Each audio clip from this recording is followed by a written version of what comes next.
امری واحلل عقدۃ من لسانی یفقہوا قولی اللہم ارنا الحق حقا وارزقنا اتباعہ وارنا الباطل باطلا وارزقنا اجتنابہ اللہم ارنا الاشیاء کما ہی ان اللہ وملائکتہ یصلون علی النبی یا ایہا الذین آمنوا صلوا علیہ وسلموا تسلیما اللہم صل وسلم علی سیدنا و مولانا محمد وعلى آل و اصحاب سیدنا و مولانا محمد وبارک وسلم وصلی علیہ الصلاۃ والسلام علیک یا رسول اللہ وعلى آلک و اصحابک یا حبیب اللہ الصلاۃ والسلام علیک یا شفیع المذنبین وعلى آلک و اصحابک یا رحمۃ للعالمین۔ یہ 8ویں پارے کا 8واں رکوع ہے، سورہ الاعراف شروع ہو رہی ہے، صفحہ نمبر 239 پہ سورہ الاعراف۔ الاعراف جو ہے اس کے بارے میں دو قول ہیں۔ ایک قول یہ ہے کہ یہ جنت اور دوزخ کے درمیان وہ مقام ہے جس میں وہ لوگ رہیں گے جن کی نیکیاں یا بدیاں برابر ہوں گی، اور ایک قول کے مطابق مشرکین کے بچے بھی الاعراف میں ہوں گے، اور ایک قول یہ ہے کہ الاعراف جو ہے وہ جنت کا کوئی اعلیٰ مقام ہے۔ اس کی مزید جو تفصیل ہے وہ جب وہ آیات آئیں گی تو انشاءاللہ وہاں میں عرض کروں گا۔ یہ جو سورہ الاعراف ہے یہ بھی مکی صورت ہے، اور اس کا جو مرکزی مضمون ہے وہ مشرکین کو بالخصوص اسلام کی دعوت دینا اور انہیں جنت کی طرف بلانا ہے۔ تو الاعراف جو ہے وہ جنت کی طرف ایک کنایا ہے کہ اپنی یہ سرکشی کا راستہ چھوڑ کے ایسا راستہ اختیار کرو جو تمہیں جنت میں لے جانے کا سبب بنے۔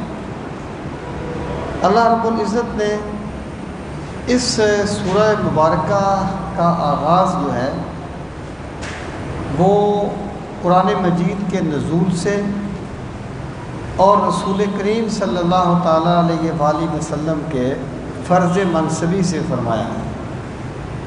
ارشاد فرمایا الف لام میم صاد، یہ حروف مقطعات ہیں، اور جن کے بارے میں صحیح قول یہ ہے، مفسرین کہتے ہیں کہ یہ اللہ تعالیٰ اور رسول کریم علیہ السلام کے درمیان کوئی راز کی باتیں ہیں۔ ان کا معنی لغت سے معلوم نہیں ہوتا، جیسے ہمیں کتاب کا معنی لغت سے معلوم ہو جاتا ہے۔ اور پھر آپ دیکھیں کہ اگر یہ الفاظ کوئی بلاغت کے خلاف ہوتے یا فصاحت کے خلاف ہوتے، حروف مقطعات، تو جو قرآن مجید کے منکر تھے قریش وہ اس پہ اعتراض کرتے کہ یہ کیا بات ہوئی ہے کہ وہ ایسے الفاظ آ گئے۔ اس سے ثابت ہوتا ہے کہ یہ الفاظ اس محاورہ میں یا اس ماحول میں یہ اسلوب کوئی اجنبی نہیں تھا، ورنہ وہ قرآن مجید پہ اعتراض کرتے۔ اور قرآن مجید میں سوائے ایک مقام کے یہاں پر بھی حروف مقطعات آتے ہیں، اس کے بعد نزول قرآن کا ذکر ہوتا ہے۔ الف لام میم ذالک الکتاب لا ریب فیہ، صاد والقرآن ذی الذکر، ہر جگہ پر ایک مقام کے علاوہ، اور اس کی بھی ایک وجہ ہے۔ تو مفسرین کے ایک گروہ کا خیال یہ ہے کہ حروف مقطعات دراصل قرآن کریم کی صداقت پر اور کلام الہی ہونے پر دلیل ہے، کہ اللہ تعالیٰ نے فرمایا کہ جن حروف سے تم کلام کرتے ہو انہی حروف سے قرآن مجید بھی ترتیب دیا گیا ہے، لیکن اس کی تاثیر جو ہے وہ پہاڑوں کے سینوں میں شگاف کر دیتی ہے، اور اس کی تاثیر جو ہے وہ دلوں میں ایک انقلاب برپا کر دیتی ہے۔ اس سے تمہیں ماننا پڑے گا کہ یہ کسی انسان کا کلام نہیں ہے، بلکہ یہ اللہ رب العزت کا کلام ہے۔ تو ارشاد فرمایا کتاب، یہ ذی شان کتاب،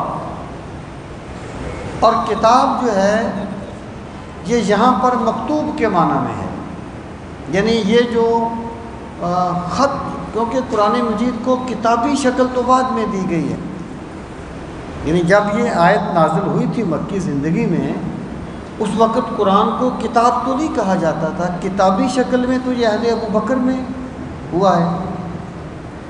تو یہاں پر کتاب سے مراد ہے مکتوب، کہ یہ جو میرا مکتوب ہے، یہ جو میرا خط ہے انسانیت کی طرف، یا یہ جو لا ریب مکتوب ہے، یہ جو کتاب ہے، انزل الیک، یہ نازل کی گئی ہے آپ کی طرف، یہ آپ کی طرف اتاری گئی ہے۔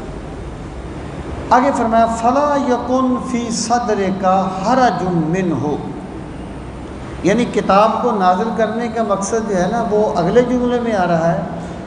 اس سے پہلے رسول کریم علیہ الصلوۃ والسلام کو اور آپ کی وساطت سے ہر داعی کو، جو بھی بندہ قرآن کی دعوت لے کے اٹھتا ہے، ہر داعی کو ایک تشفی دی۔ فرمایا فلا یکن، پس نہ ہو جائے، نہیں کا صیغہ ہے لا یکن، نہ ہو، فی صدر کا، آپ کے سینے میں، حرجن، تنگی، من ہو، اس کی وجہ سے، یعنی قرآن مجید آپ پہ اتارا گیا ہے اور آپ قرآن کی دعوت کو آگے پھیلاتے ہیں۔ اب ظاہر ہے لوگ مانتے نہیں ہیں۔ جب ایک مخلص بندہ اخلاص کی بنیاد پر کوئی دعوت دیتا ہے اور لوگ توجہ نہ کریں تو بندے کو ایک طبعی طور پر دکھ ہوتا ہے۔ تو اللہ تعالیٰ نے یہاں پر اس چیز کو بیان فرمایا ہے، اور یہ ایکچولی رسول کریم علیہ الصلوۃ والسلام کی وساطت سے دوسرے لوگوں کو حکم دیا گیا ہے کہ آپ کے سینے میں قرآن کریم کے تناظر میں کوئی تنگی نہ ہو، کہ لوگ اس کو مانتے کیوں نہیں ہیں، لوگ اس کی طرف آتے کیوں نہیں ہیں، کیونکہ آپ کا فرض منصبی کیا ہے، لِتُنذِرَ بِهِ،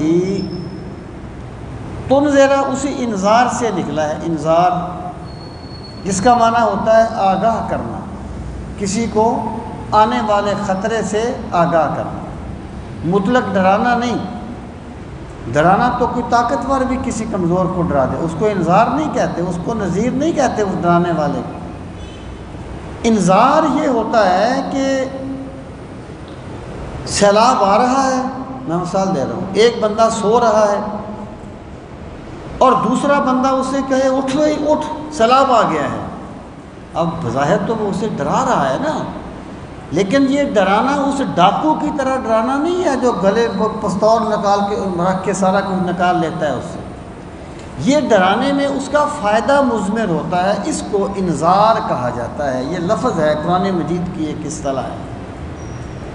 لِتُنذِرَ، تاکہ آپ آگاہ فرما دیں، تاکہ آپ متنبع فرما دیں، بہی، اس کے ساتھ، یعنی آپ کا جو فرض منصبی ہے نا اے میرے نبی صلی اللہ علیہ وسلم، وہ یہ نہیں ہے کہ آپ نے لوگوں کو لازمی طور پر اسلام کی طرف، اسلام کا قائل کرنا ہے۔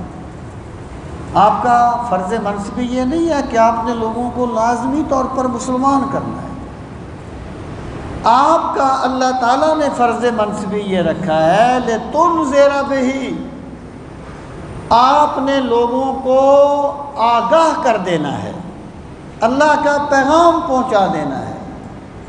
کوئی بھی دائی جو دین کا کام کرتا ہے اس کے ساتھ یہ مرحلے پیش آتے ہیں۔ ایک بندہ بڑی محنت کرتا ہے، بندے کو فون کرتا ہے، اشتہار لگاتا ہے کہ آؤ بھائی پروگرام ہے، ایک پروگرام ہے، دینی پروگرام ہے، لوگ نہیں آتے تو طبی طور پہ نا اس کی طبیعت میں ایک کبیدگی سی ہوتی ہے، ایک انقباض سا ہوتا ہے، یہ طبی سی بات ہے۔ لیکن وہ اس بات کو سمجھ لے کہ اس کا کام لوگوں کو کھینچ کے لانا نہیں تھا، اس کا کام صرف اللہ کے دین کا ہوکا لگا دینا تھا۔ جب اس نے اللہ کے دین کا ہوکا لگا دیا ہے نا، رب کی بارگاہ میں وہ کامیاب ہے۔ اللہ تعالیٰ بندوں کو نتائج کا مکلف نہیں کرتا، اللہ تعالیٰ بندوں کو کاوش کا مکلف کرتا ہے۔ اللہ پاک نے فرمایا لتنذر بہ، اے میرے نبی صلی اللہ علیہ وسلم، آپ کا فرض منصبی صرف قرآن مجید کے ذریعے سے انذار کرنا ہے، لوگوں کو آنے والے خطرات سے آگاہ کرنا ہے۔ یہ جو انذار ہے نا، یہ مقصد دعوت ہے، یاد رکھنا اس بات کو، انذار مقصد دعوت ہے۔ فلولا نفر من كل فرقة منهم طائفة ليتفقهوا في الدين وَلِيُنذِرُوا قَوْمَهُمْ، ایسا کیوں نہ ہوا کہ لوگ دین سیکھتے اور پھر اپنی قوم میں واپس جاتے اور انہیں انذار کرتے، وَلِيُنذِرُوا، اپنی قوم کو انذار کرتے۔ یہ جو انذار ہے نا، اللہ تعالیٰ کے عذاب سے آگاہ کرنا، یہ مقصد دعوت ہے، دعوت کا بنیادی مقصد ہے۔ لِتُنذِرَ بِهِ، تاکہ آپ اس سے لوگوں کو آگاہ فرمائیں۔ وَذِكْرَى لِلْمُؤْمِنِينَ، ذکرہ کا معنی ہے یاد دہانی، یعنی اس کا ترجمہ ہم نصیحت کرتے ہیں، نصیحت بھی ٹھیک ہے لیکن ایکچولی یہ ذکرہ کا ترجمہ نہیں ہے۔ ذکرہ ہوتا ہے کسی بھولی ہوئی چیز کو یاد دلانا، کسی بھولی ہوئی چیز کو یاد دلانا۔ قرآن مجید کو کتاب ذکر اس لیے کہا گیا ہے کہ اللہ تعالیٰ نے انسان کو فطرت سلیمہ پہ پیدا کیا، فطرت سلیمہ پہ۔ اب جب بندہ دنیا میں آیا تو ماحول، معاشرہ اس پر اثر انداز ہوا، وہ اپنی فطرت کو بھول گیا۔ قرآن کریم بندے کی بھولی ہوئی فطرت یاد دلانے کے لیے آیا ہے، اس لیے اسے کتاب ذکر کہا جاتا ہے، اور ذکرہ سے یہی مراد ہے۔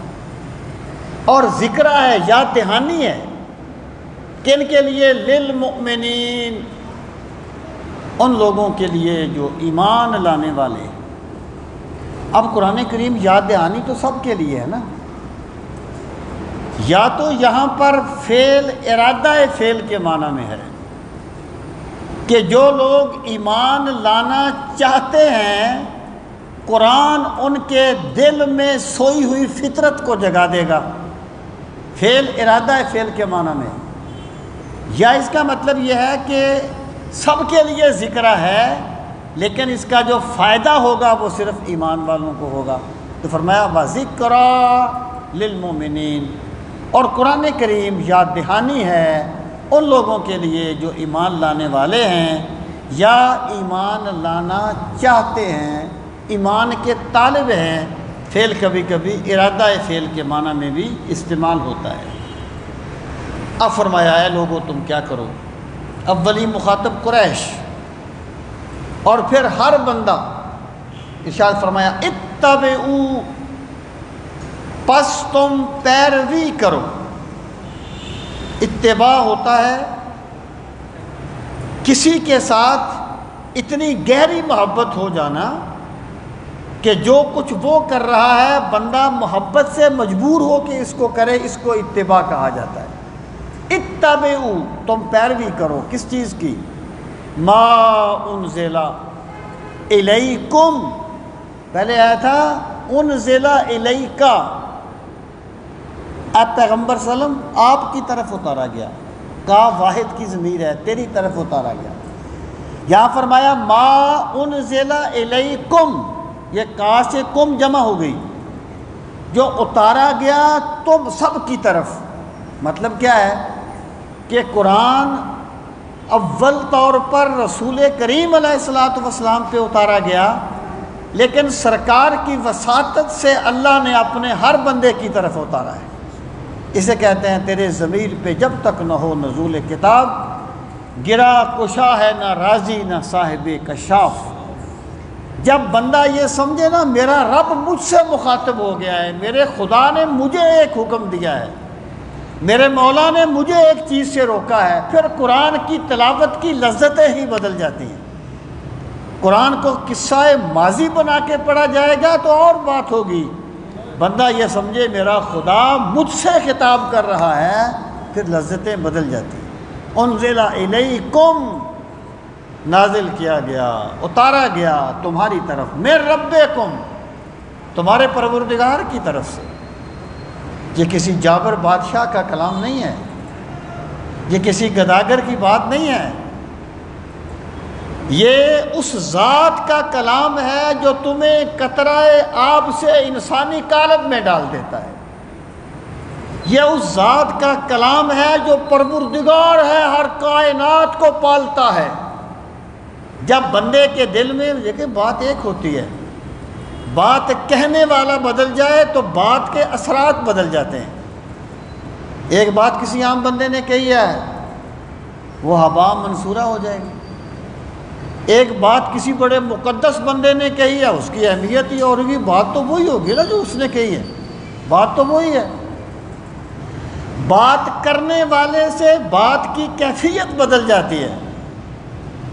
تو وہ حضرت شیخ عبد القادر جیلانی رحمۃ اللہ تعالیٰ علیہ کے بارے میں کوئی کہتے ہیں کہ وہ میں نے آپ کی مجلس میں واعظ کیا اور میں نے بڑی اعلیٰ قسم کی گفتگو کی اور لوگ ٹس سے مس نہیں ہوئے۔ پھر حضرت شیخ عبد القادر جیلانی رضی اللہ تعالیٰ عنہ جب واعظ فرمانے لگے تو آپ نے صرف اتنی بات فرمائی کہ بھی وہ انڈے ابال کے رکھے تھے اور ایک مرغی آ گئی، اس نے انڈے توڑ دیے، اتنی بات کہی اور لوگ تڑپنے پھڑکنے لگ گئے۔ تو اصل جو ہے نا وہ تو کہنے والے کے دل میں ایک بات ہوتی ہے نا، تو کلام یہ جو قرآن ہے لوگوں، جو کسی بندے کا کلام نہیں ہے، یہ تو تمہارے پروردگار کا کلام ہے، یہ تو تمہارے رب کا کلام ہے۔ جو لوگ کہتے ہیں جی وہ جناب لوگوں کی زبانوں میں تاثیر نہیں ہے، اللہ کے کلام میں تو تاثیر ہے نا، اس سے ہم کتنی تاثیر لیتے ہیں۔ سارے دوسروں پر تو نہ پھینکا کرو نا، کچھ اپنی طرف بھی آنے دینا چاہیے۔ انزل علیکم من ربکم، نازل کیا گیا تمہاری طرف تمہارے رب کی طرف سے، تمہارے پروردگار کی طرف سے۔ ولا تتبعوا من دونہ اولیاء، لا تتبعوا، پس تم نہ پیروی کرو، من دونہ، اللہ کے علاوہ، اولیاء، دوسرے اولیاء کی، یا اولیاء کا معنی سردار کر لیں، حاکم کر لیں، دوست کر لیں، ہر معنی میں آ جائے گا۔ مراد یہ ہے کہ اللہ کے مقابلے میں نہ کسی سردار کی مانو، نہ کسی بادشاہ کی مانو، اللہ کی مانو۔ اور اللہ کے پیغمبر دراصل اللہ کی ہی بات پہنچا رہے ہوتے ہیں، اس لیے اطاعت رسول دراصل اللہ کی ہی اطاعت ہوتی ہے، وہ دونے ہی نہیں ہے۔ من یطع الرسول فقد اطاع اللہ، جس نے رسول کی اطاعت کی اس نے اللہ کی اطاعت کی، وہ دون نہیں ہے، دون ہے مقابلے میں، تو اللہ کے مقابلے میں اور کسی کی پیروی نہ کرو۔ قلیلا ما تذکرون، بہت کم ہے جو تم نصیحت پکڑتے ہو۔ یعنی مطلب یہ ہے کہ لوگوں میں سے بڑے کم لوگ ہوتے ہیں جو یاد دہانی کا سبق حاصل کرتے ہیں، جو مقصد قرآن کو سمجھ لیتے ہیں، جو اللہ کے بعد اللہ کے کلام سے استفادہ کرتے ہیں، وہ لوگ بڑے کم ہوتے ہیں۔ وَكَمْ مِنْ قَرْيَةٍ أَهْلَكْنَاهَا، بندے کی کمزوری کیا ہے کہ جب بندے کو اللہ تعالیٰ وقار دے دیتا ہے تو وہ سمجھتا ہے کہ بس میں ہی میں ہوں، ہم نہ ہوں تو زمانے کی نبض رک جائے، امیر وقت کے سینے میں ہم دھڑکتے ہیں۔ تو قریش کو اللہ تعالیٰ نے ایک وقار دیا ہوا تھا مکہ کی نسبت سے، اور وہ یہ سمجھتے تھے کہ بس ہم تو ایسے ہی ہیں، ہمیشہ ایسے ہی ہمارا توتی بولتا رہے گا۔ اللہ پاک انہیں فرماتا ہے وَكَمْ مِنْ قَرْيَةٍ، اور کتنی ہی بستیاں تھیں۔ یہ قریہ کبھی کبھی اہل قریہ کے لیے استعمال ہوتا ہے، کبھی کبھی قریہ کے لیے بھی استعمال ہوتا ہے، یعنی وَاسْأَلِ الْقَرْيَةَ، حضرت یوسف علیہ السلام کے پس منظر میں وَاسْأَلِ الْقَرْيَةَ کہ بستی سے پوچھ، مطلب کیا؟ بستی والوں سے پوچھ، اہل القریہ۔ اور کبھی کبھی بستی کے معنی میں کہ ہم نے بستیوں کو تباہ کر دیا۔ وَكَمْ مِنْ قَرْيَةٍ، اور کتنی ہی بستیاں تھیں أَهْلَكْنَاهَا، جنہیں ہم نے ہلاک کر دیا۔ فَجَاءَهَا بَأْسُنَا، پس آیا ان کے پاس ہمارا عذاب، بیاتن، رات کے وقت، او ہم قائلون، قائلون کا معنی ہے کیلولہ کرنے والے، دوپہر کو ذرا سونے کو کیلولہ کہا جاتا ہے، یا وہ دوپہر کے وقت سو رہے تھے۔ اب دیکھیے کہ قرآن مجید یہ صرف کوئی قانون کی کتاب کی طرح اس کا اسلوب نہیں ہے، بلکہ قرآن مجید کتاب دعوت ہے، یہ کتاب تذکیر ہے۔ اور اگر کوئی بندہ، آپ فرض کیجئے گا کوئی خطیب ہے، کوئی ادیب ہے، کچھ بھی ہے، اگر اس کا مقصد صرف لوگوں سے داد لینا ہے نا، تو اس نے مقصد کو چھوڑ دیا ہے۔ ایکچولی مقصد یہ ہونا چاہیے کہ لوگوں کے دل جو ہے نا وہ اللہ کی طرف مائل ہوں۔ جس بندے نے اپنا ایک مقصد ہوتا ہے نا، بندے کی ایک یعنی یہ بندہ گفتگو کرتا ہے، اس کا ایک مقصد ہوتا ہے، تو جس بندے کا مقصد یہ ہو کہ دلوں میں اللہ کی یاد آئے، لوگ مائل ہوں اللہ کی طرف، تو وہ بندہ فکر قرآن کو پہنچانے والا ہوتا ہے۔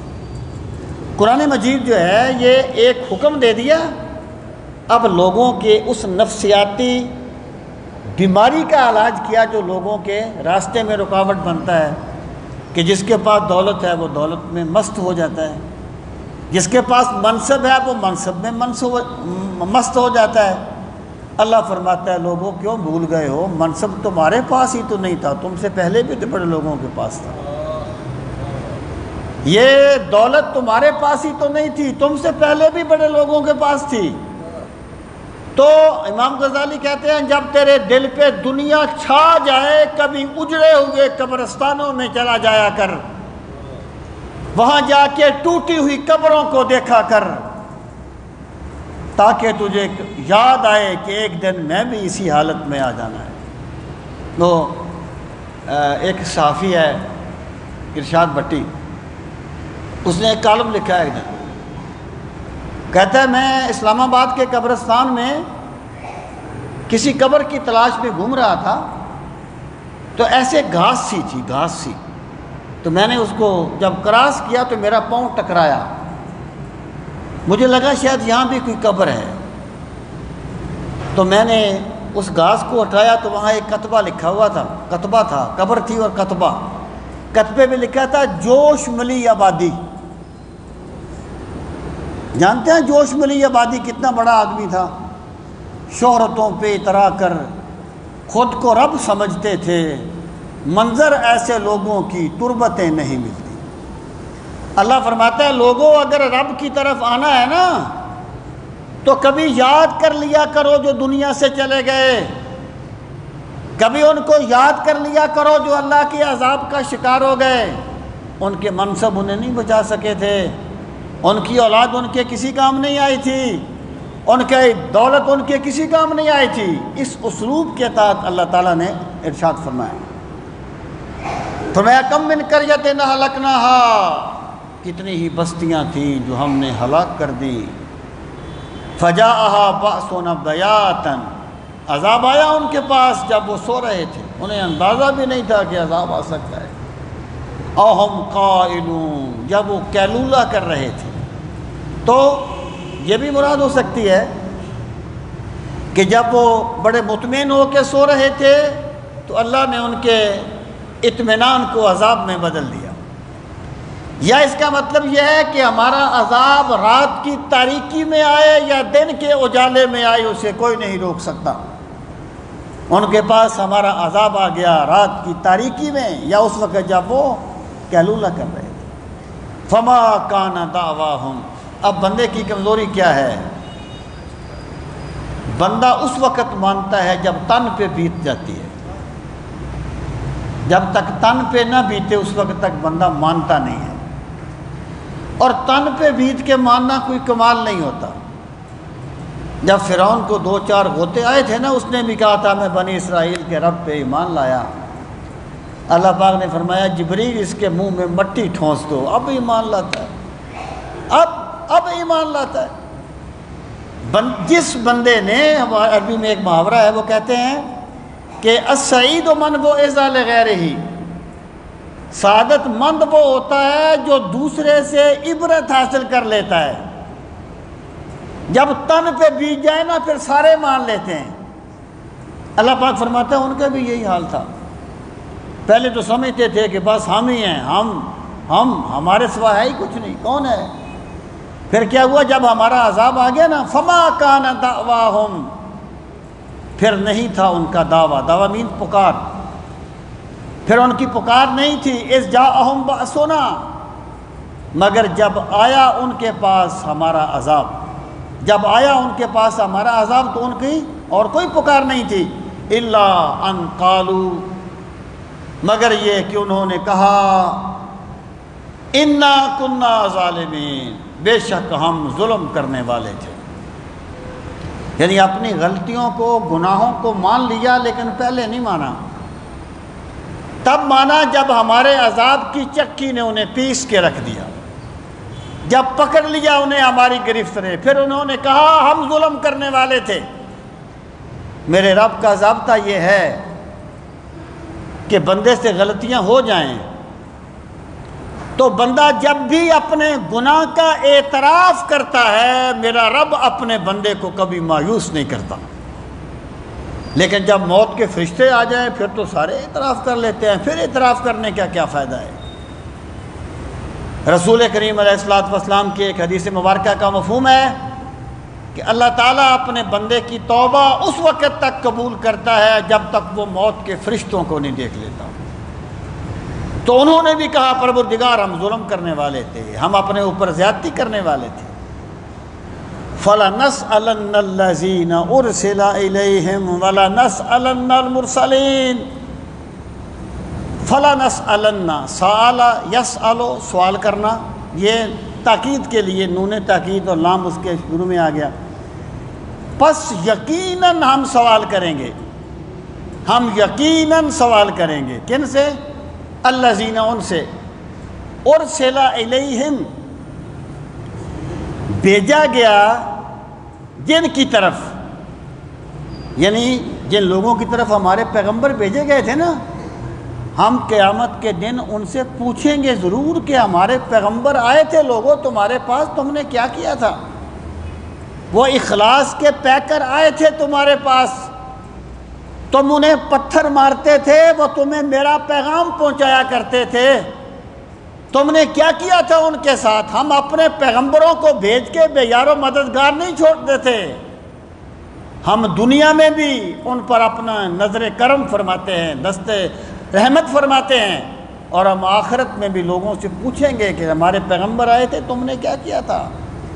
وَلَنَسْأَلَنَّ الْمُرْسَلِينَ، اور یقیناً ہم سوال کریں گے اپنے رسولوں سے بھی۔ یہ مرسل جس کو بھیجا گیا ہو، اس سے مراد ہے رسول۔ یہ سوال کرنے کا یہ مطلب نہیں ہے کہ اللہ تعالیٰ ان سے پوچھے گا کہ لوگوں نے ایمان کیوں نہیں قبول کیا تھا، اللہ تعالیٰ اس کا یہ مطلب نہیں ہے۔ یہ جو سوال ہے، لوگوں کا جو سوال ہے نا، جو لوگوں سے سوال ہوگا وہ مقام وعید میں ہے، مقام وعید میں ہے۔ جو انبیاء سے سوال ہوگا یہ مقام محبت میں ہے کہ ہم پوچھیں گے اپنے رسولوں سے کہ کیا کیا تھا لوگوں نے۔ اس میں اس پر دلیل ہے کہ جب سوال کیا جاتا ہے تو لازمی نہیں ہے کہ سوال کرنے والا جانتا نہ ہو۔ لوگ کہتے ہیں اگر سرکار کو علم تھا تو کیوں پوچھا کہ جبریل یہ کون لوگ ہیں؟ یار سوال کرنے کے کئی مقصد ہوتے ہیں، یہ اللہ تعالیٰ تو جانتا ہے نا، وہ سوال کرے گا۔ یہ سوال ہے انبیاء سے محبت کے اظہار کے لیے اور لوگوں پر واضح کرنے کے لیے کہ قیامت کے دن بھی ہم اپنے انبیاء سے پوچھیں گے اور وہ تمہارے بارے میں بتائیں گے کہ انہوں نے ہمارے ساتھ کیا کیا تھا۔ فَلَنَقُصَّنَّ عَلَيْهِمْ بِعِلْمٍ، یہ قصہ پیروی کرنا کسی چیز کی، قصہ ہوتا ہے پیروی کرنا۔ فَقْصُصِ الْقَصَصَ لَعَلَّهُمْ يَتَفَكَّرُونَ، اے میرے نبی انہیں پچھلے پاؤں لے چلو، شاید یہ نصیحت پکڑیں۔ یہ ماضی سے سبق حاصل کرنا، تاریخ سے سیکھنا۔ اب فرمایا ہم جو سوال کریں گے نا، تو سوال کرنے کا یہ مطلب نہیں ہے کہ ہمیں پہلے علم نہیں ہے۔ فَلَنُقَصَّنَّ، ہم یقیناً بیان کریں گے، علیہم ان پر، بے علم، اپنے پورے علم کے ساتھ۔ انہوں نے جو کچھ کیا ہوگا نا، ہم اپنے پورے علم کی روشنی میں انہیں بتائیں گے کہ تم نے یہ کیا تھا۔ وَمَا كُنَّا غَائِبِينَ، اور ہم کوئی غیب تو نہیں تھے دنیا سے۔ اے بندے جب تو چھپ کے گناہ کرتا تھا تو غیب تو نہیں تھے ہم تجھ سے۔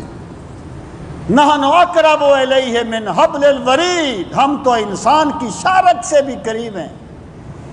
جب کوئی ایک بندہ ہوتا ہے دوسرا اس کے ساتھ اللہ کی ذات ہوتی ہے۔ ہم کوئی غیب تو نہیں تھے۔ اس کا تعلق ہے ایمانیات کے ساتھ۔ یہ ایک چیز کو دیکھ لینا کہ آپ بیٹھے ہیں میں بیٹھا ہوں، یہ ایمان نہیں ہے، یہ ہمارا مشاہدہ ہے۔ ایمان کا تعلق تو غیب کے ساتھ ہوتا ہے، تصدیق الرسول کے ساتھ ہے کہ رسول کریم صلی اللہ علیہ وسلم نے ہمیں بتایا کہ اللہ تعالیٰ کی ذات بندے کے ساتھ ہوتی ہے۔ جس طرح ہمیں بندوں کو دیکھ کر ان کی موجودگی کا یقین ہوتا ہے، اسی طرح جب ہمیں نہ دیکھتے ہوئے اللہ کی موجودگی کا یقین ہو جائے، اس کو ایمان کہا جائے گا۔ اس کو ایمان کہا جاتا ہے۔ ایمان مشاہدات کا نام نہیں ہے، ایمان غیب کا نام ہے۔ اللہ فرماتا ہے ہم کوئی غیب تو نہیں تھے تم سے جو ہم تم سے سوال کریں گے۔ سوال تو تمہاری تحدید کے لیے ہوگا، انبیاء سے محبت کے لیے ہوگا۔ ہم سب کچھ اپنے علم کامل کی بنیاد پر بیان کریں گے۔ وَالْوَزْنُ يَوْمَئِذٍ الْحَقُّ، اور لوگوں قیامت کے دن تمہارے اعمال کا وزن بھی کیا جائے گا۔ یہ بالکل حق ہے۔ اعمال کا وزن کیسے ہوگا؟ دیکھیں ایک بات یاد رکھنا، جو چیز نصوص قطعیہ سے ثابت ہو جائے اس کی تعویل کرنے کی ضرورت نہیں ہے۔ یعنی انسان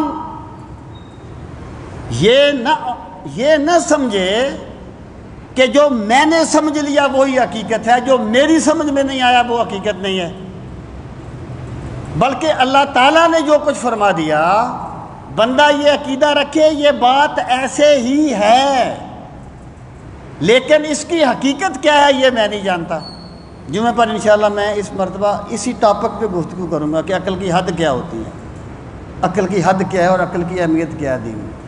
تو یہ جو ہے نا، یہ میں اس لیے کہہ رہا ہوں، دیکھیں نا اعمال کا وزن ہوگا۔ آپ نے نماز پڑھی ہے تو اس کا کیسے وزن ہوگا؟ جب میں سمجھ تو نہیں آتی، لیکن کیا کبھی بندہ یہ سمجھ سکتا تھا کہ ہوا کا بھی وزن ہوگا؟ اب ہم ہوا کے وزن کو تو مان گئے نا، جب آپ گاڑی میں ہوا پر باتیں وزن کو مان گئے ہیں نا۔ تو میرے بھائی حق جو ہے نا وہ اس وقت ثابت نہیں ہوتا جب بندے کی عقل میں آ جائے۔ حق وہ ہوتا ہے جسے میرے رب نے بیان فرما دیا ہے۔ ہر جگہ پہ سمجھ لینا کمال نہیں ہوتا، کبھی کبھی اپنی ناسمجھی کا اعتراف کرنا بھی کمال ہوتا ہے کہ مالک میں نہیں سمجھ سکا، یہ ہے کمال۔ مولا علی فرماتے ہیں جس بندے نے لا ادری سیکھ لیا وہ آدھا علم سیکھ گیا۔ لا ادری ہے میں نہیں جانتا، لا ادری میں نہیں جانتا، جس بندے نے یہ سیکھ لیا نا کوئی بات اس سے پوچھی گئی، وہ کہے گا یار مجھے اس کا علم نہیں ہے، آپ فرماتے ہیں اس کو آدھا علم آ گیا جس نے لا ادری سیکھ لیا ہے۔ تو میں یہ بات اس لیے عرض کر رہا ہوں کہ معتزلہ وغیرہ نے ایسی آیات کی تعویلیں کی ہیں، وہ وزن کو کسی مجازی معنی میں کر دیتے ہیں۔ یاد رکھنا جتنی بھی علامات قیامت ہیں ان میں کوئی تعویل کی ضرورت نہیں ہے۔ اہل سنت کا یہ عقیدہ ہے ہمارے کتب عقائد میں، دجال آئے گا، دجال میں کسی تعویل کی ضرورت نہیں ہے، نئی تعویل کی جائے گی، جو قرآن و سنت میں فرما دیا گیا اس پر ایمان لایا جائے گا، کوئی تعویل نہیں کی جائے گی۔ اگر اس طریقے سے تعویل کرتے جاؤ گے تو کچھ باقی نہیں بچے گا۔ یہ اہل سنت کا عقیدہ ہے۔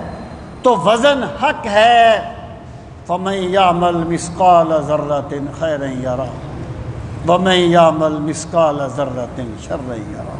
ایک صحابی تھے حضرت معاویہ بن صعصع رضی اللہ تعالیٰ عنہ، مسلمان ہوئے تو سرکار نے حضرت علی المرتضیٰ رضی اللہ تعالیٰ عنہ کی ڈیوٹی لگائی۔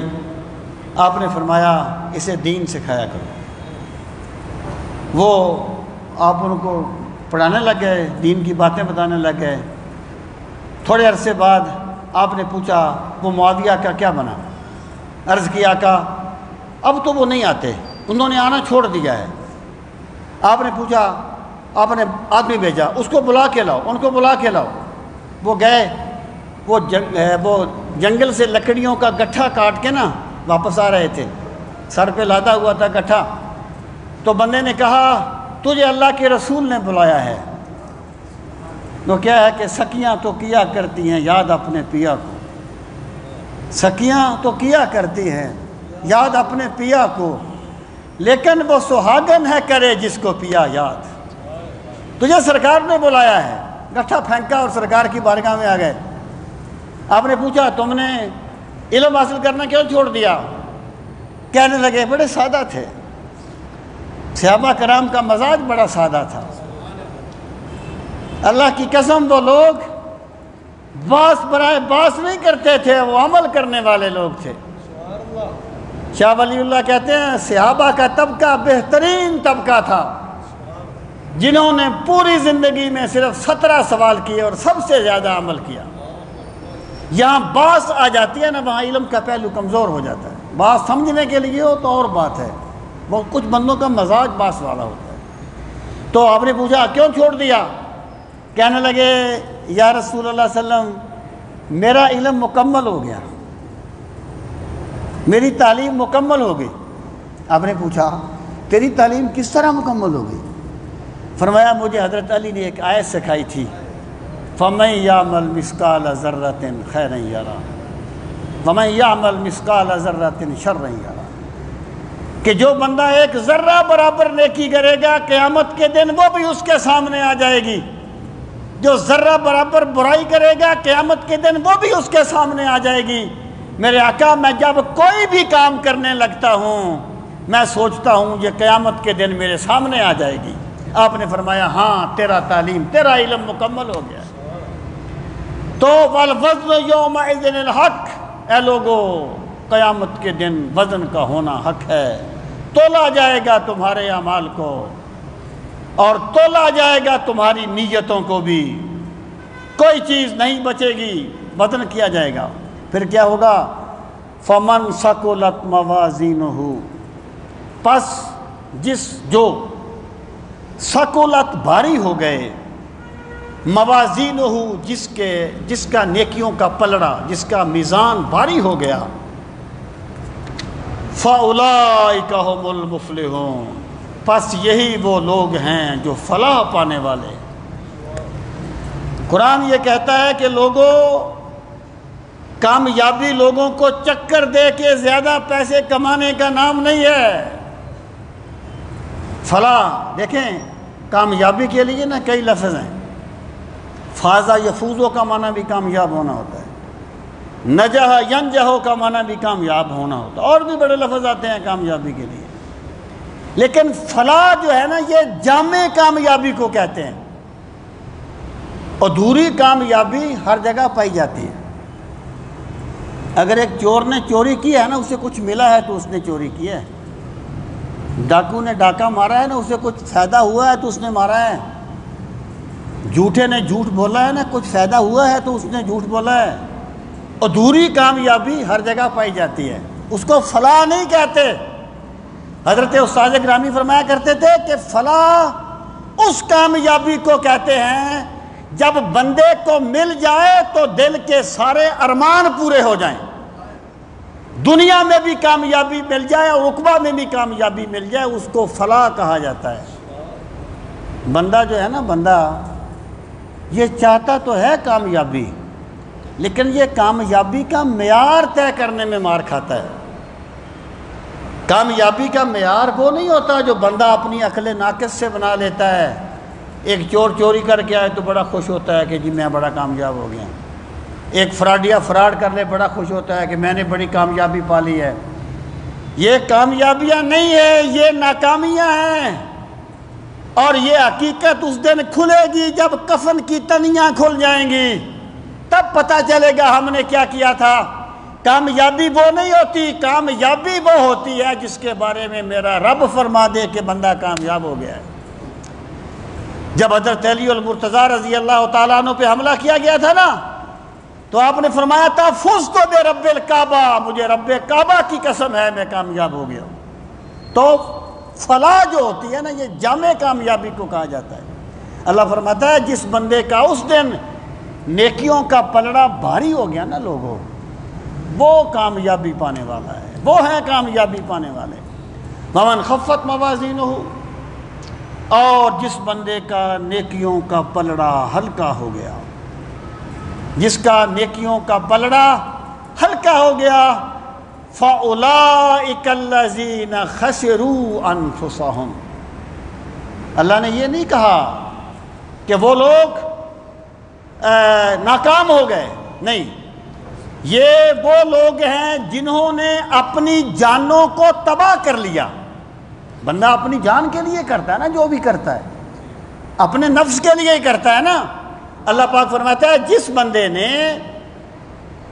جس بندے کا وہ نیکیوں کا پلڑا ہلکا ہو گیا، فَأُولَئِكَ الَّذِينَ خَسِرُوا أَنفُسَهُمْ، یہی وہ لوگ ہیں جنہوں نے خود اپنی جانوں کو تباہ کیا تھا، جنہوں نے خود اپنی جانوں کو نقصان میں ڈالا تھا۔ بِمَا كَانُوا بِآيَاتِنَا يَظْلِمُونَ، کیسے نقصان کیا؟ انہوں نے زہر نہیں کھا لیا تھا، انہوں نے زہر کھا کے اپنے آپ کو تباہ نہیں کیا تھا۔ کیسے تباہ کیا تھا؟ بِمَا كَانُوا، بے سببیہ ہے، کانو یظلمون ماضی استمراری ہے، مضارع سے پہلے کانا آ گیا۔ بِمَا كَانُوا، بسبب اس کے جو وہ تھے، بے آیاتنا یظلمون، ہماری آیات کے ساتھ ظلم کرنے والے۔ اس کا مطلب کیا ہے؟ یہ نہیں کہا کہ ہماری آیات کو جھٹلانے والے، حالانکہ جھٹلانے والے تھے نا، ان کو چھوڑنے والے تھے نا، ہماری آیات کے ساتھ ظلم کرنے والے۔ اس کا مطلب یہ ہے جو بندہ اللہ کے احکام کے مطابق چلتا نہیں ہے، وہ آیات الہی پہ ظلم کا ارتکاب کرنے والا ہے۔ بِمَا كَانُوا يَظْلِمُونَ، وہ ہماری آیات کے ساتھ ظلم کرنے والا۔ وَلَقَدْ مَكَّنَّاكُمْ فِي الْأَرْضِ، یہ آپ سے پھر قریش سے خطاب کیا گیا کہ تمہیں جو عزت ملی ہے، تمہیں جو عظمت ملی ہے، قریش کو جو عزت ملی تھی کعبے کی وجہ سے ملی تھی نا، یعنی لوگ کعبے کا ہی احترام کرتے تھے نا، اور یعنی وہ بڑا اس پر کاروبار کرتے تھے اپنا، اس کو بنیاد بنا کے۔ اللہ پاک فرماتا ہے تمہیں جو سامان تمکین ملا ہوا ہے، تمہیں جو عزت اور آبرو کی زندگی ملی ہوئی ہے لوگوں، وَلَقَدْ مَكَّنَّاكُمْ فِي الْأَرْضِ، تحقیق، اور یہ خطاب سب کے لیے ہے، یہ زمین میں اس دنیا میں کسی نے نہیں رہنا، ہر بندہ جو ہے اپنا سفر طے کرنے کے لیے آیا ہے، سب مسافر ہیں، بظاہر نظر آتے ہیں مقیم، عیش منظر ہے غریبان محبت پہ حرام، سب مسافر ہیں بظاہر نظر آتے ہیں مقیم، ہر بندے سے گویا کہ خطاب ہے۔ وَلَقَدْ مَكَّنَّاكُمْ، اللہ فرماتا ہے لوگو ہم نے تمہیں زمین میں جو تمکین کا سامان دیا ہے، ہم نے تمہیں جو زمین میں جینے کے وسائل دیے، وَجَعَلْنَا لَكُمْ فِيهَا معايش، اور ہم نے بنا دیا تمہارے لیے اس میں معايش، زندگی کی آسائشات، اور ہم نے تمہیں زندگی کی آسائشات دی ہیں. کس لیے دی ہیں؟ قَلِيلًا مَا تَشْكُرُونَ، بہت کم ہے جو تم اس کا شکر ادا کرتے ہو. مراد کیا ہے؟ کہ ہم نے تمہیں زمین میں بسایا، ہم نے تمہیں آسائشات حیات دی، یہ ہم نے دی تھی، یہ تمہارے کوئی قوت بازو کا نتیجہ نہیں تھا. جب تم اپنے شکم مادر سے باہر آئے تھے تمہارے بدن پہ کپڑا نہیں تھا، تم پانی کا گھونٹ مانگ نہیں سکتے تھے، تم ایک قدم چل نہیں سکتے تھے، یہ سب کچھ تمہیں ہم نے دیا تھا. اور تم نے زندگی میں کیا کیا؟ تم نے میری نافرمانی کا راستہ اختیار کر لیا. قلیلا ما تشکرون، بہت کم ہے جو تم شکر ادا کرتے ہو. اب ارشاد فرمایا، کب شروع ہوا تھا درس کب شروع ہوا؟ درس کس کے لیے شروع ہوا؟ 25 منٹ، ابھی 15 منٹ ہیں پھر، ٹھیک ہے. اب جو اگلا رکوع ہے اس میں حضرت آدم علیہ الصلوۃ والسلام اور ابلیس کا واقعہ ہے. یہ یہاں کیوں ذکر کیا گیا؟ یہاں پر قریش کے سامنے یہ بات واضح کی گئی کہ جس طریقے سے ابلیس کو اس پر حق واضح کیا گیا، اسے حکم دیا گیا، لیکن اس نے تکبر کی بنیاد پر انکار کر دیا، اس طرح تم بھی ہمارے پیغمبر کو تکبر کی بنیاد پر انکار کر رہے ہو. یعنی تکبر جو ہے نا، ابلیس والا تکبر تم میں آ گیا ہے، اور تم اس بات کو بھول گئے ہو کہ اللہ رب العزت، دیکھیں نا، فرمایا وَلَقَدْ مَكَّنَّاكُمْ، ہم نے تمہیں زمین میں بسایا تھا. مراد کیا ہے؟ جب اللہ تعالیٰ نے کسی کو منصب دے دیا تو دوسرا کون ہوتا ہے جی چھیننے والا؟ کچھ اپنے گن سے لوں تو جانے کا ڈر بھی ہو، اس کے دیے کو چھین لے کس کی مجال ہے. اب جب اللہ تعالیٰ نے فرما دیا کہ بھئی سجدہ کرو آدم کو، تو پھر ابلیس کو یہ کیا حق پہنچتا تھا جی؟ وہ کہتا میں اس سے بہتر ہوں، اور آگے اپنے پھر وہ دلیلیں گھڑتا. عظمت وہ نہیں ہے جو بندہ خود بنا لے، عظمت وہ ہے جسے میرا رب عظیم بنا دے. یزید آج بھی بنتے ہیں اپنی ہمت سے، حسین خود نہیں بنتا، خدا بناتا ہے. عظمت وہ ہوتی ہے جو اللہ دیتا ہے. تو اب اللہ تعالیٰ نے اس پس منظر میں اس واقعہ کو ذکر کیا. یہ جو واقعہ ہے نا، یہ کئی صورتوں میں آیا ہے، ایک خاص پس منظر میں آیا ہے صورت کے عمود کے اعتبار سے. فرمایا وَلَقَدْ خَلَقْنَاكُمْ، اے لوگو تحقیق ہم نے تمہیں پیدا کیا. ثُمَّ صَوَّرْنَاكُمْ، پھر ہم نے تمہاری تصویریں بنائیں. ہم نے تمہیں پیدا کیا، یعنی یا تو اس کا مطلب یہ ہے کہ جیسے حضرت آدم علیہ السلام کو اللہ تعالیٰ نے اپنے دست قدرت سے پیدا فرمایا، اور پھر آگے ان کی اولاد، تو بالطبع انسان جو ہیں ان کی تخلیق ہو گئی. یا اس کے عام انسان کی تخلیق مراد ہے کہ لوگوں تمہیں ہم نے پیدا کیا ہے. یہ تخلیق جو ہے نا تمہاری ہم نے کی تھی. تم تو قطرہ آب تھے، ہم نے تمہیں بولنے سمجھنے سوچنے کی صلاحیتیں دی تھی. ہم نے تمہیں آسن تقویم کے پیکر بنا دیا تھا. وَلَقَدْ خَلَقْنَاكُمْ، ہم نے تمہیں پیدا پھر کیا، پھر ہم نے تمہاری تصویریں بنائیں. وہ جو فرمایا نا هُوَ الَّذِي يُصَوِّرُكُمْ فِي الْأَرْحَامِ كَيْفَ يَشَاءُ، جب تم رحم مادر میں ہوتے ہو تو وہ تمہاری ایسی تصویر بناتا ہے جیسی وہ چاہتا ہے. یعنی کسی انسان کی شکل پہ اعتراض. ایک چیز آپ یاد رکھیں، یہ اللہ تعالیٰ کا ایک نظام ہے کہ وہ حسن پہ پردہ ڈال دیتا ہے، ورنہ زندگی مشکل ہو جائے. جو بندہ ایک بندے کو سب سے اچھا لگتا ہے نا، کسی کو وہ سب سے برا بھی لگتا ہوگا. اور کوئی بندہ ایسا نہیں ہے جو کسی کو سب سے اچھا نہ لگتا ہو. یہ میرے خدا کا نظام ہے. اللہ فرماتا ہے لوگو تمہیں یہ جمال، یہ خوبصورتی ہم نے عطا کی، یہ تمہاری تصویریں ہم نے بنائی. ثم قلنا للملائکۃ اسجدوا لآدم، یہاں ثم جو ہے یہ تاخر بیانی کے لیے بھی ہو سکتا ہے. یعنی یا تو اس کا مطلب یہ ہے نا کہ یعنی خلقناکم اور صورناکم سے مراد حضرت آدم ہو، پھر ثم آ گیا، پھر تو وہ تاخر زمانی کے لیے ہے کہ ہم نے تخلیق کی اور پھر ہم نے پیدا کر دیا، پھر ہم نے یہ کام کیا.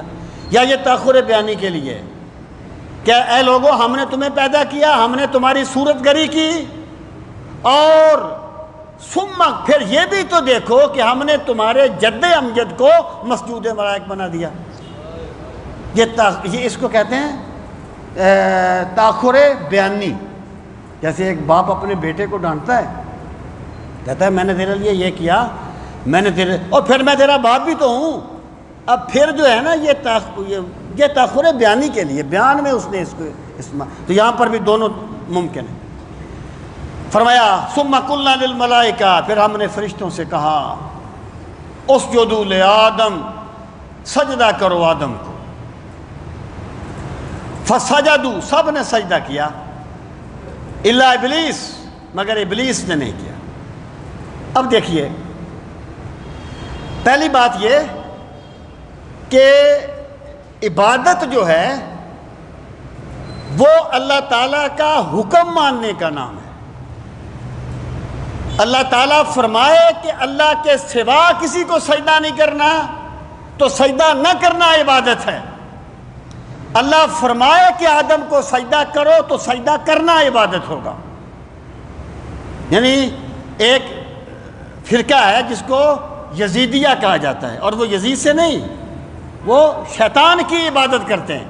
ان کا خیال یہ بہت بڑا مواحد تھا جس نے اللہ کے کہنے کے باوجود بھی شیطان غیر خدا کو سجدہ نہیں کیا، اور اس نے اپنے ذوق کی عبادت کی ہے، اللہ کی عبادت نہیں کی. عبادت تو اللہ کا حکم ماننے کا نام ہے، ذوق کے بات ماننا ہے تو عبادت نہیں کہلاتا.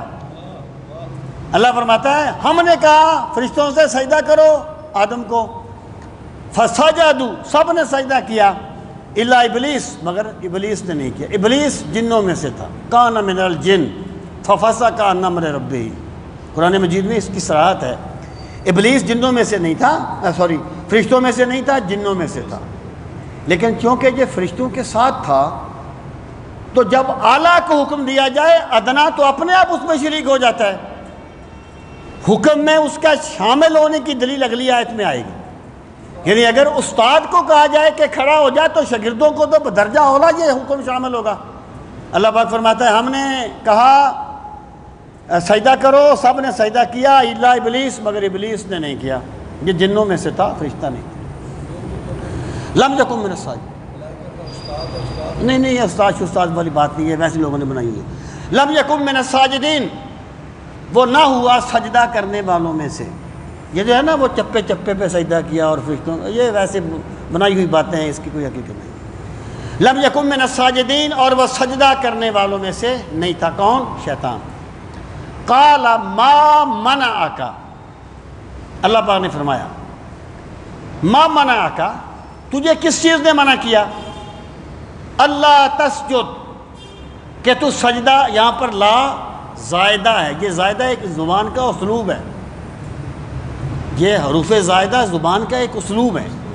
یعنی یہ نہیں کہا کہ ان تسجد، تجھے کس نے منع کیا کہ تو سجدہ کرے، نہیں. یعنی لا یہاں پر جو ہے نا وہ زائدہ ہے، معنی وہی ہے کہ تجھے کس نے روکا اس چیز سے کہ تو سجدہ کرے، تو سجدہ کرنے سے کس نے روکا؟ اذ امرتک، جب میں نے تجھے حکم دیا. اس کا مطلب ہے ابلیس کو حکم دیا گیا تھا. اذ امرتک، امرا حکم دینا واحد کا سیگا، امرتو متکلم کا سیگا، امرتو کا تجھے میں نے حکم دیا. اس کا مطلب ہے ابلیس کو حکم دیا گیا تھا کہ سجدہ کر.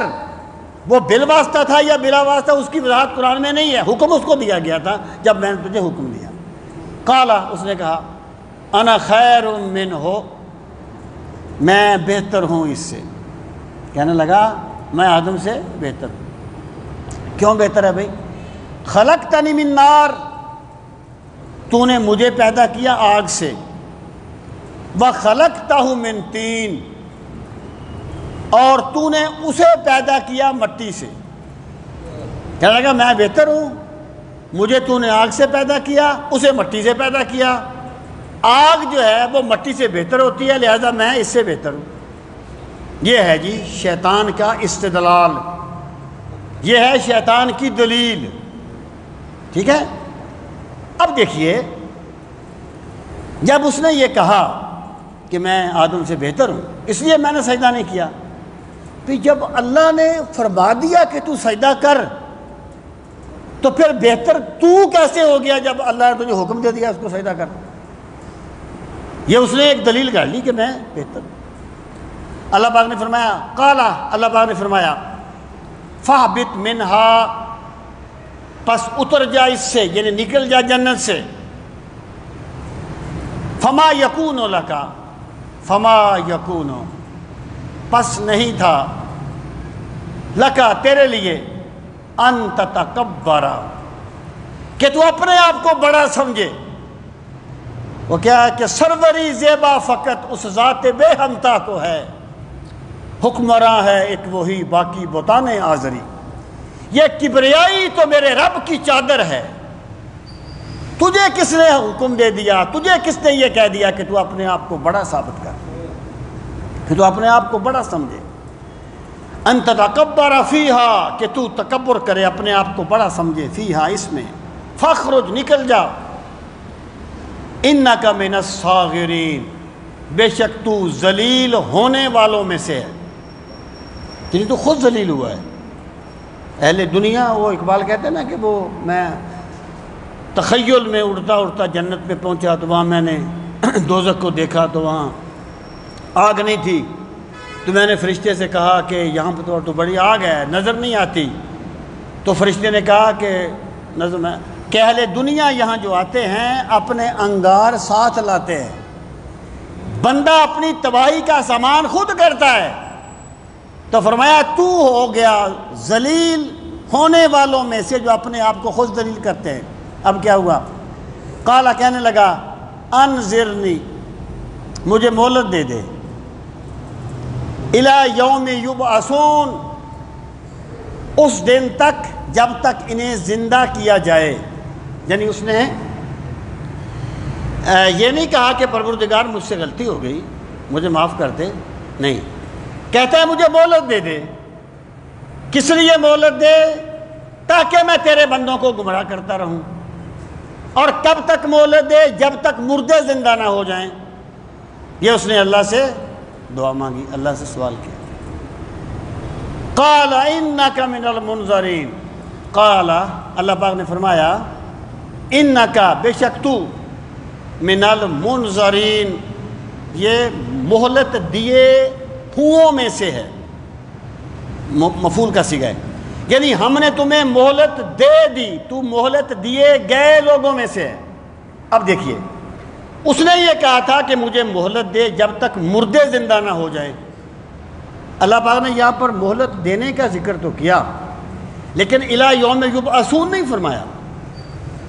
اس کی وجہ یہ ہے جب سور پھونکا جائے گا، پہلا سور، تو تمام لوگ مر جائیں گے، اس وقت شیطان بھی مر جائے گا۔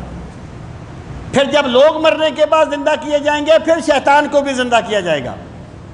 یعنی مہلت اس نے مانگی تھی یوم یبعثون تک، جبکہ قرآن مجید نے مطلق مہلت کا ذکر کیا ہے لیکن یوم یبعثون کا ذکر نہیں کیا۔ مطلب یہ اسے مہلت دی گئی، لیکن کب تک دی گئی اس کی وضاحت قرآن میں نہیں کی گئی۔ اس کی وضاحت رسول کریم علیہ الصلوۃ والسلام نے فرمائی حدیث پاک میں کہ اس کو مہلت دی گئی اس وقت تک جب تک پہلا سور نہیں پھونکا جائے گا۔ آگے اس نے کیا کہا یہ پھر اگلے درس میں انشاءاللہ ہم پڑھیں گے۔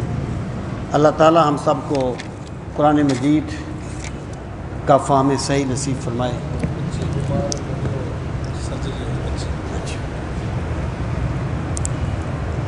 الحمدللہ رب العالمین والعاقبۃ للمتقین، الصلاۃ والسلام علی سید المرسلین وعلی آلہ واصحابہ اجمعین۔